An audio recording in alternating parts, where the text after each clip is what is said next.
What if I told you there's a secret prophetic timeline hidden on the back of a $1 bill? Seriously. In this explainer, we're going to decode an incredibly detailed theory that connects ancient scripture to the money you have sitting in your wallet right now.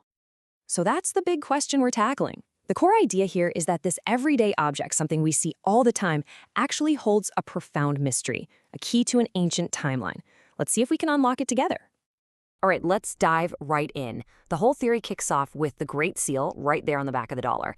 Now, according to the author we're looking at, this isn't just some national symbol. It's a prophetic clock, and it's supposedly counting down to a very, very specific moment in time. But to get how this prophetic clock is supposed to work, we have to find its main gear, so to speak. And the source for this theory finds it nearly 2,000 years ago in this pretty cryptic phrase from the book of Revelation. This phrase, a time and times and a half a time. Well, that's the engine that drives this entire idea. So how in the world do you turn those words into an actual number? Well, the author provides a very specific way to decode it, arguing this isn't about just a few years, but a much, much longer period. And it all starts with defining one single word, time. And here it is. This is really the linchpin of the entire calculation. The author defines one prophetic time not as 1 year, but as 430 years. Now, this number isn't just pulled out of thin air. It's drawn from the book of Ezekiel, which describes a symbolic punishment for Israel and Judah totaling 430 days, which is then interpreted here as 430 years. So it's a way of linking this New Testament prophecy directly back to the Old Testament. Okay, so if one time equals 430 years, we now have the key we need to do the math. Let's break down exactly how this mysterious phrase from Revelation gets translated into one specific number. So let's just walk through this. Step 1, a time, singular, is 430 years. Got it. Step 2, times, plural, is interpreted here as 3 of those units, which gives us 1,290 years. And step 3, half a time, well, that's pretty simple. It's 215 years. You add all 3 of those parts together, and you get this exact number, 1,935. So the crucial point to remember is that a time, times, and half a time translates, in this very specific system, to 1,935 years. Okay, but a timeline needs a starting point, right? The author chooses the year 81 AD. Why? Well, that was the year the Roman Emperor Domitian began a really severe persecution of Christians. According to this theory, that's when the clock started ticking. So if you add our 1,935-year period to that start date, the prophetic clock stops in the year 2016.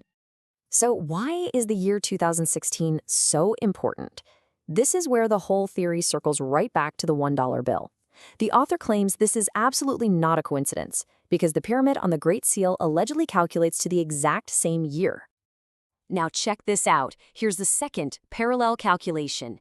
The pyramid on the seal has the year 1776 at its base. In the author's system, each of the 12 levels of stone represents 20 years, for a total of 240 years. You add that to 1776 and where do you land? Once again, on 2016. The theory basically presents this as 2 totally different paths that lead to the exact same destination. So with these 2 timelines both pointing to 2016, the theory now starts to build a case for why the United States has a special, even central role in this entire prophetic narrative. The source material draws this really direct parallel. In the story from Revelation, the woman, who is said to represent God's people, is fleeing persecution. The author identifies Old World Europe as the place of persecution, kind of like ancient Egypt, and the New World, America, as the wilderness, the place of refuge. And to support this whole idea, the author highlights this very specific imagery from the verse, the great eagle that helps the woman escape. This is presented as the definitive clue. And of course, what's the most prominent national symbol of the United States? The great eagle. This visual link from the ancient biblical text straight to the dollar bill is presented by the author as confirmation, proof that America is the prophesied wilderness, the ultimate place of refuge. So, with all these connections made, the 1935, the year 2016, and the role of America, the author then lays out a complete timeline of what they believe will happen next, all starting from that key year. This timeline lays out a pretty precise sequence of events. It's said to begin in 2016 with something called Daniel's final week, a key 7-year prophetic period. This then leads to the establishment of an invisible kingdom in 2023, followed by the start of a new spiritual living temple, and it all culminates, according to this theory, in a visible second coming in the year 2034. A timeline this detailed, though, leads to an even bigger question. I mean, what's the grand purpose behind all of this? According to the author, it all centers on the true identity of the people involved in this story. And this is where the theory presents its most, startling conclusion. It's a big idea that aims to unify all these different threads by completely redefining the identity of Christians all around the world. So here's the grand unifying idea. The author posits that modern Christians are the literal genetic descendants of the lost tribes of Israel. From this point of view, when Jesus told his disciples to become fishers of men, he was literally instructing them to go find these scattered tribes. Therefore, the final prophetic gathering isn't just a spiritual event. It's a physical, literal return of these descendants to Israel, a lineage the author believes will eventually be proven by DNA testing. Scripture like this from Galatians is used to support that claim. Now, while this is traditionally interpreted as a spiritual adoption into God's family, this theory reads Abraham's seed as a literal, physical ancestry.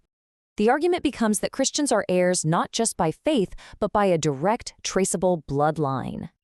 And so we end right back where we started. From a few cryptic words in an ancient text to a complex set of calculations on a dollar bill, this theory weaves a truly remarkable story. It suggests that a symbol we see every single day isn't just money, but a map connecting the past, the present, and a very specific predicted future. An incredibly intricate theory, all hidden in plain sight.